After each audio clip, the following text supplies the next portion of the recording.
اعوذ باللہ من الشیطان الرجیم بسم اللہ الرحمن الرحیم۔ میں ہوں علی کاظمی اور آپ دیکھ رہے ہیں اہل بیت چینل۔ جب حضرت عثمان نے اس حد تک حالات بگڑے ہوئے دیکھے تو بڑی لجاجت سے امیر المومنین علی ابن ابی طالب علیہ السلام سے خواہش کی کہ وہ ان کے چھٹکارے کے لیے کوئی سبیل کریں اور جس طرح بن پڑے ان لوگوں کو منتشر کر دیں۔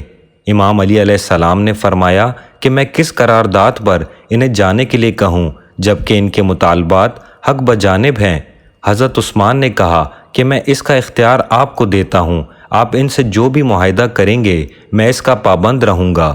چنانچہ امام علی علیہ السلام مصریوں سے جا کر ملے اور ان سے بات چیت کی اور وہ اس شرط پر واپس پلٹ جانے کے لیے آمادہ ہو گئے کہ تمام مظالم مٹائے جائیں اور ابن ابی سرا کو معزول کر کے اس کی جگہ محمد ابن ابی بکر کو مقرر کیا جائے۔ امیر المومنین علیہ السلام نے پلٹ کر حضرت عثمان کے سامنے ان کا مطالبہ رکھا، جسے انہوں نے بغیر کسی پس و پیش کے مان لیا اور یہ کہا کہ ان تمام مظالم سے عہدہ برا ہونے کے لیے کچھ مہلت ہونا چاہیے۔ امام علی علیہ السلام نے فرمایا، جو چیزیں مدینہ سے متعلق ہیں ان میں مہلت کے کوئی معنی نہیں، البتہ دوسری جگہوں کے لیے اتنا وقفہ دیا جا سکتا ہے کہ تمہارا پیغام وہاں تک پہنچ سکے۔ انہوں نے کہا کہ نہیں، مدینہ کے لیے بھی 3 دن کی مہلت ہونا چاہیے۔ حضرت نے مصریوں سے دوبارہ بات چیت کرنے کے بعد اسے بھی منظور کر لیا اور حضرت عثمان کی تمام ذمہ داریاں اپنے سر لے لی اور وہ لوگ امام علی علیہ السلام کے کہنے سے منتشر ہو گئے۔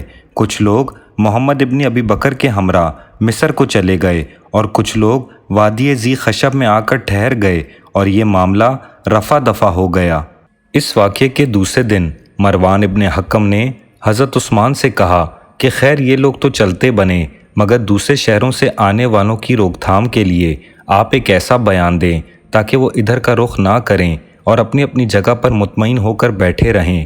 اور وہ بیان یہ ہو کہ کچھ لوگ مصر کی جھوٹ سچ باتیں سن کر مدینہ میں جمع ہو گئے تھے، اور جب انہیں یہ معلوم ہوا کہ وہ جو سنتے تھے غلط تھا تو وہ مطمئن ہو کر واپس چلے گئے۔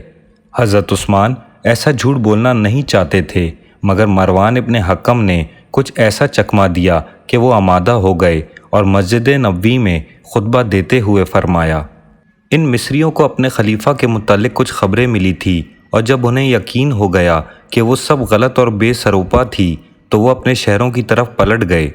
یہ کہنا تھا کہ مسجد میں ایک ہلڑ مچ گیا اور لوگوں نے پکار پکار کر کہنا شروع کیا کہ اے عثمان، توبہ کرو، اللہ سے ڈرو، یہ کیا جھوٹ کہہ رہے ہو۔ حضرت عثمان نے جب ان آوازوں کو بلند ہوتے ہوئے سنا تو سٹپٹا کر رہ گئے اور توبہ کرتے ہی بنی۔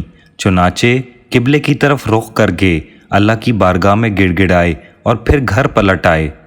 امیر المومنین علیہ السلام نے اسی واقعے کے بعد حضرت عثمان کو یہ مشورہ دیا کہ تم سابقہ لغزشوں سے کھلم کھلا توبہ کرو تاکہ یہ سورشیں ہمیشہ کے لیے ختم ہو جائیں، ورنہ کل کو کہیں اور کے لوگ آ گئے تو تم پھر میرے پاس آؤ گے کہ میری جان چھڑوائیں۔ چنانچہ انہوں نے مسجد نبوی میں خطبہ دیا جس میں اپنی غلطیوں کا اعتراف کرتے ہوئے توبہ کی اور آئندہ محتاط رہنے کا عہد کیا، اور لوگوں سے کہا کہ جب میں ممبر سے اتروں تو تمہارے نمائندے میرے گھر پر آئیں، میں تمہاری شکایتوں کا ازالہ کروں گا اور تمہارے مطالبات پورے کروں گا۔ جس پر لوگوں نے آپ کی اس اقدام کو بہت سراہا اور بڑی حد تک دلی قدورتوں کو آنسوؤں سے دھو ڈالا۔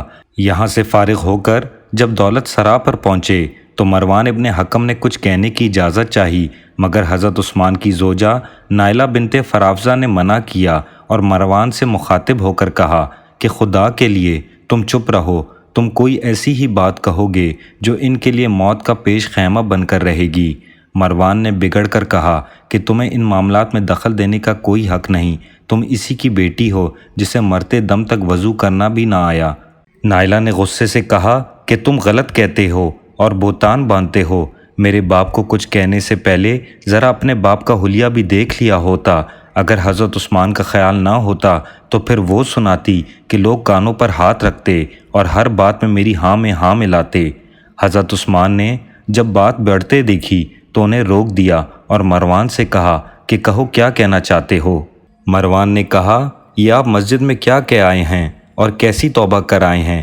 میرے نزدیک تو گناہ پر اڑے رہنا آپ کی اس توبہ سے 1000 درجے بہتر تھا، کیونکہ گناہ خواہ کس حد تک بڑھ جائے اس کے لیے توبہ کی گنجائش رہتی ہے، اور مارے بندے کی توبہ کوئی توبہ نہیں ہوتی۔ کہنے کو تو آپ کہہ آئے ہیں، مگر اس صدائے عام کا نتیجہ دیکھ لیجئے کہ دروازے پر لوگوں کے ٹھاٹ لگے ہوئے ہیں، تو اب آگے بڑھیے اور پورا کیجئے ان کے مطالبات کو۔ حضرت عثمان نے کہا، خیر میں جو کہہ آیا ہوں سو کہہ آیا ہوں، اب تم ان لوگوں سے نپٹ لو، میرے بس کا یہ روگ نہیں کہ میں انہیں نپٹاؤں۔ چنانچہ مروان آپ کا ایما پا کر باہر آیا اور لوگوں سے خطاب کر کے کہا کہ تم لوگ یہاں کیوں جمع ہو؟ کیا دھاوا بولنے کا ارادہ ہے یا لوٹ مار کا قصد ہے؟ یاد رکھو کہ تم بآسانی ہمارے ہاتھوں سے اقتدار نہیں چھین سکتے، اور یہ خیال دلوں سے نکال ڈالو کہ تم ہمیں دبا لوگے۔ ہم کسی سے دب کر رہنے والے نہیں ہیں، یہاں سے منہ کالا کرو، خدا تمہیں رسوا و ذلیل کرے۔ لوگوں نے یہ بگڑے ہوئے تیور اور بدلا ہوا نقشہ دیکھا تو غیظ و غضب میں بھرے ہوئے وہاں سے اٹھ کھڑے ہوئے اور سیدھا امیر المومنین علیہ السلام کے ہاں پہنچے اور انہیں ساری رودات سنائی، جسے سن کر امام علی علیہ السلام مارے غصے کے پیچ و تاب کھانے لگے، اور اسی وقت اٹھ کر حضرت عثمان کے ہاں گئے اور ان سے کہا کہ واہ سبحان اللہ، کیا مسلمانوں کی درگت بنائی ہے! تم نے ایک بے دین و بد کردار کی خاطر دین سے بھی ہاتھ اٹھا لیا اور عقل کو بھی جواب دے دیا۔ آخر تمہیں کچھ تو اپنے وعدے کا پاس و لحاظ ہونا چاہیے تھا۔ یہ کیا مروان کے اشارے پر آنکھ بند کر کے چل پڑو؟ یاد رکھو وہ تمہیں ایسے اندھے کنویں میں پھینکے گا کہ پھر اس سے نکل نہ سکو گے۔ تم تو مروان کی سواری بن گئے ہو کہ وہ جس طرف چاہے تم پر سواری گھانٹ دے اور جس غلط راہ پر چاہے تمہیں ڈال دے۔ آئندہ میں تمہارے کسی معاملے میں کوئی دخل نہ دوں گا اور نہ لوگوں سے کچھ کہوں سنوں گا، اب تم جانو اور تمہارا کام۔ اتنا کہہ سن کر امام علی علیہ السلام تو واپس ہوئے اور نائلہ کی بن آئی۔ انہوں نے حضرت عثمان سے کہا کہ میں نہ کہتی تھی کہ مروان سے پیچھا چھڑوائیں، ورنہ وہ ایسا کلنک کا ٹیکا لگائے گا کہ مٹائے نہ مٹے گا۔ بھلا اس کے کہنے پر کیا چلنا کہ جو لوگوں میں بے آبرو اور نظروں سے گرا ہوا ہو، علی ابن ابی طالب علیہ السلام کو منائیں، ورنہ یاد رکھیں کہ بگڑے ہوئے حالات کا بنانا نہ آپ کے بس میں ہے اور نہ مروان کے اختیار میں ہے۔ حضرت عثمان اس سے متاثر ہوئے اور امیر المومنین علیہ السلام کے پیچھے آدمی بھیجا، مگر امام علی علیہ السلام نے ملنے سے صاف انکار کر دیا۔ خود حضرت عثمان کے گرد گو محاصرہ نہ تھا، مگر حیا زنجیر پا تھی۔ کون سا منہ لے کر گھر سے باہر نکلتے، مگر نکلے بغیر کوئی چارہ بھی نہ تھا، لہٰذا رات کے پردے میں چھپکے سے نکلے اور امیر المومنین علیہ السلام کے ہاں جا پہنچے اور اپنی بے بسی اور لاچارگی کا رونا رویا، عذر معذرت بھی کی، وعدے کی پابندی کا یقین بھی دلایا، مگر امام علی علیہ السلام نے فرمایا، تم مسجد نبوی میں منبر رسول پر کھڑے ہو کر مسلمانوں کے بھرے مجمع میں ایک وعدہ کرتے ہو، تو اس کا ایفا یوں ہوتا ہے کہ جب لوگ تمہارے ہاں پہنچتے ہیں تو انہیں برا بھلا کہا جاتا ہے اور گالیاں تک دی جاتی ہیں۔